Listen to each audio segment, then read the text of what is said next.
Hello watch fam. Today is part 3 of finding the best watch collection in New York City. It's a big one. Let's go to New York City, the land of magic. Also, GMT, pretty cool.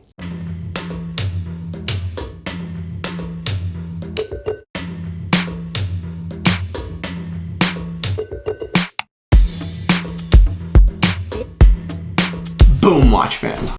Hello watch fam, this is Michael from the future. You may have noticed that Monday we posted a video about Bulova. Well, Friday we're posting a video about lawn jeans. So you should go check that out either now or in the future. So I will see you there, but for now, see me here.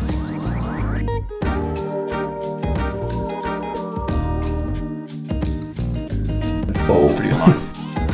So we do this series, as you guys know, right, where we go find the best watch collection in New York City. We're getting a ton of emails, so if you guys want to do that, send us an email. But today we're going to the Upper East Side, and we're going to go visit a new friend, Faisal, and it's going to be awesome. I'm super excited to see what he has. He seems like a real gentleman over email, so let's hope in person he is also said gentleman. Taking the Jeep today. Yes, because my G-Wagon's broke. The G-Wagon has an emissions problem, and also it's broken. The problem is that it has horrible emissions. I don't know if this is true, someone probably correct me, but I read that when you are flooring a G-Wagon, you are going 1 mile per gallon when it's like full throttle. Dude, I can't get to the supermarket without filling up. It's crazy.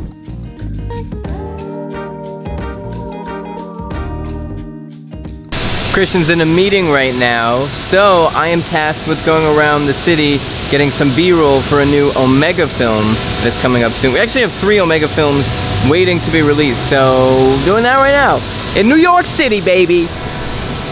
I got some film, Christian had his meeting, now we're getting some food, then we're gonna go look at the watch collection. Should be fun. We are here, we are on Faisal's couch, and we are talking about watches. Say hello. Hey everyone.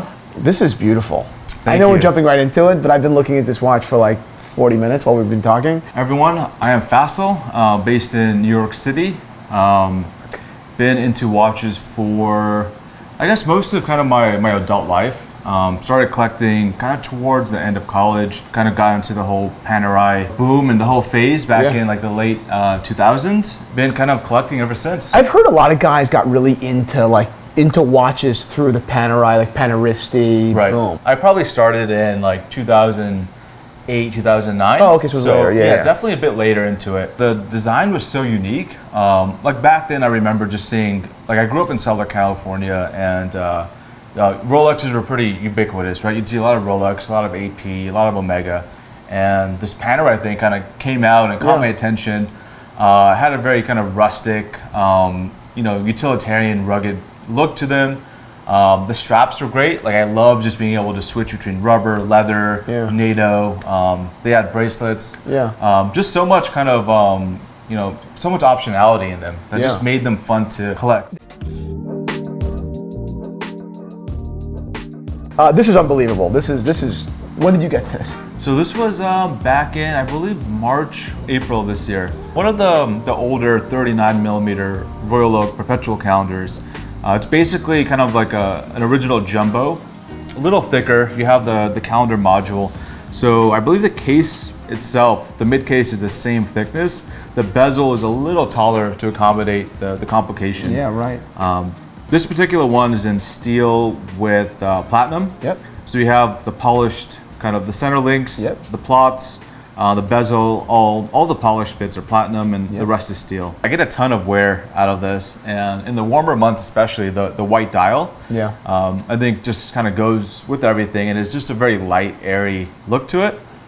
It also has the silver sub-dial rings, which are pretty nice. A lot of I find the all-white Royal Oaks to be a little too simple for my liking, and the silver sub-dial accents I think just bring a bit more touch and make it a bit more dynamic. I think AP does some of the best perpetual calendars, and the Royal Oak especially.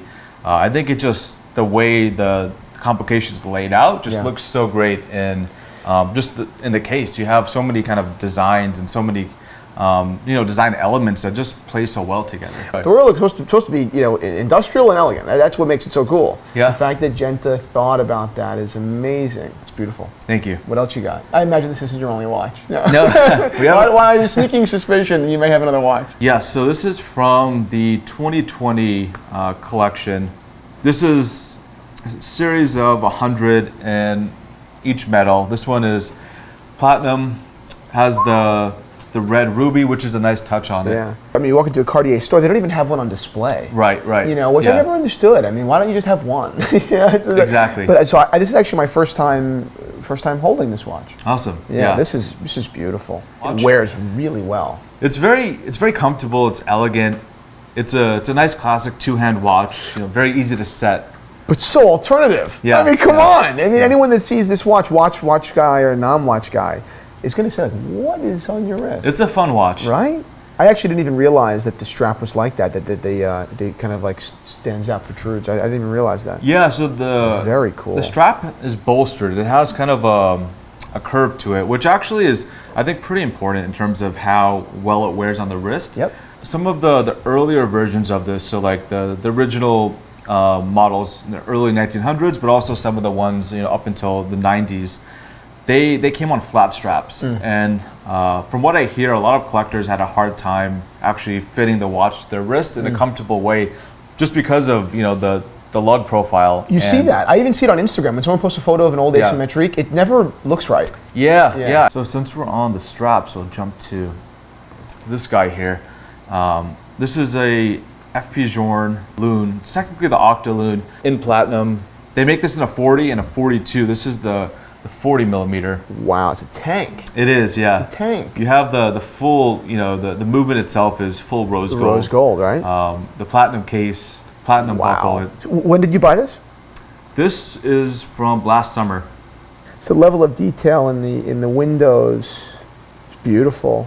It's almost like it's framed. Yeah, it's just gorgeous. Yeah, he really does a great job. And the fun part about this watch is that you can actually get all sorts of straps for it. So similar to the Panerai kind of obsession. Yeah. With these, they sell pretty much any color strap, and it changes the look of the watch completely, which is nice. The moon phase is elegant. It has a little romance to it on an otherwise kind of monotone dial color. Yeah, but even the choice of gray is really nice. It is very heavy, actually. Do you wear that a lot? I wear it probably, I'd say, I try to wear everything about once a week.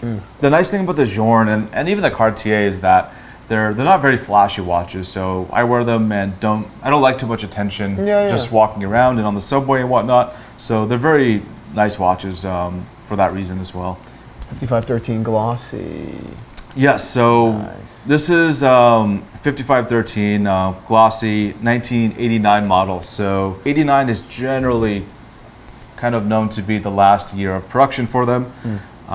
This was a birth year watch for myself, so it was a little bit of a journey to find the right year with the right condition. Nice eggshell tritium. I definitely waited to find an unpolished one that also has the original crystal. So it has the acrylic. A lot of times now you'll find kind of replacement crystals, and which are great. They serve a purpose. No, right, of course, yeah. It's nice to find one all intact.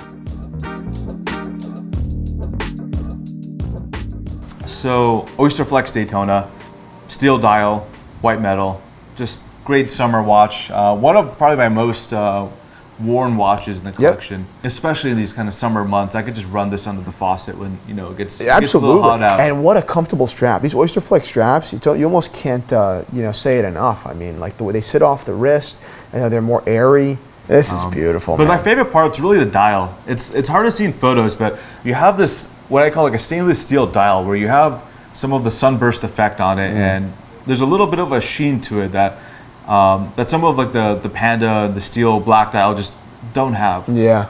So let's we'll quickly go over this one. This is one of I stick to white metal, but it's one of my wife's, and I thought it's nice to show them both. Oysterflex Ever Rose with chocolate dial. Yep, beautiful watch. Which is also just a great combination. I think her wrists are even closer to my wrist. It's perfect. The nice thing about the Oysterflex is it has an adjustable clasp as well. So even though the bands are fixed size, you can still adjust it pretty nicely. I think the chocolate has a very nice kind of warm tone to it, and also the the Ever Rose with the ceramic bezel is also just a nice combination. Agreed.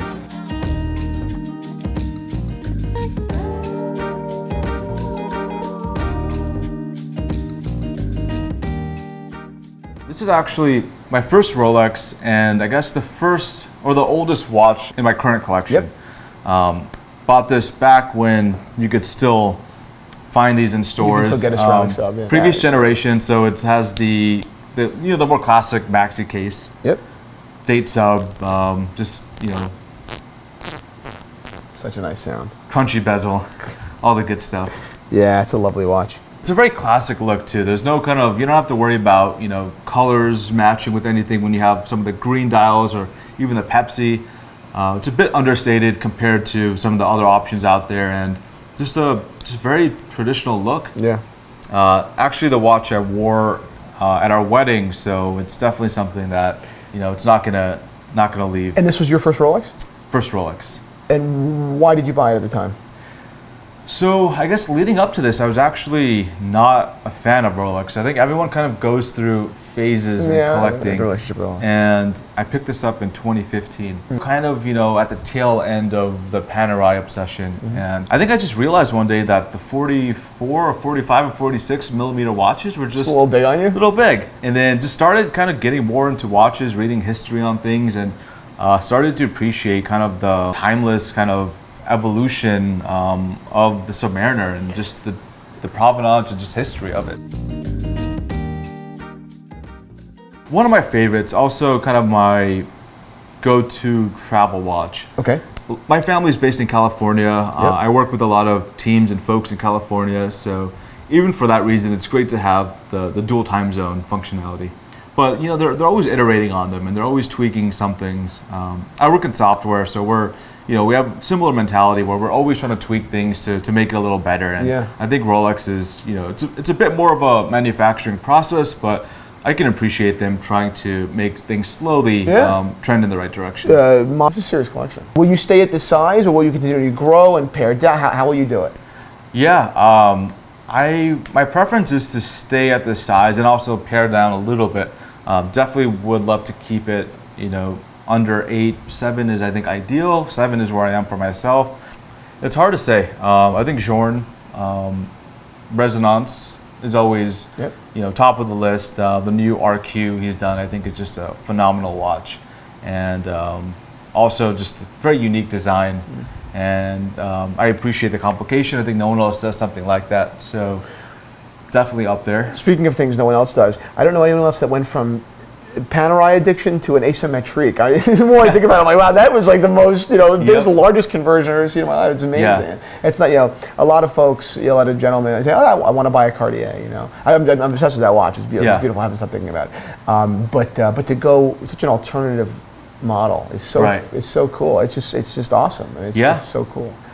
Speaking of Cartier, a crash would always be, I think a crash in platinum, either piece unique or one of the older ones, I think would be, a dream.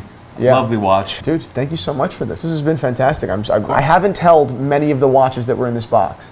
So for someone that is addicted to holding watches, and I'm the watch on my wrist. There you go. I should have my hand in my pocket. Yeah. No, but this is awesome. This is fantastic. Thank you so much for this. Of course. Thanks for coming out. I'm so used to trying to teach people about watches, and you taught me a lot today. It's really awesome. Thank you. Oh, it's part of the fun. I appreciate it. Yeah. Appreciate it. Guys, thank you so much for watching. Michael and I are gonna, go run home now. So let's do that. Here's a quick life hack if you work for Christian. When he's hungry, just be like, hey, well, if we see a Starbucks or something, we'll just stop on the way, right? What do I get? And then I get free Starbucks. And Christian gets a chai espresso. Chai latte. Chai latte. Like a girl. I'm gonna get so many comments on that. you bitch. But what happens when you get a bad comment? What are you gonna do to them? Yeah, I'm gonna break their head. I get a decaf latte with a flavor shot and something in the Impossible sausage sandwich. Yeah. Do you want to go? If you feel like it? I really want to go. Yeah.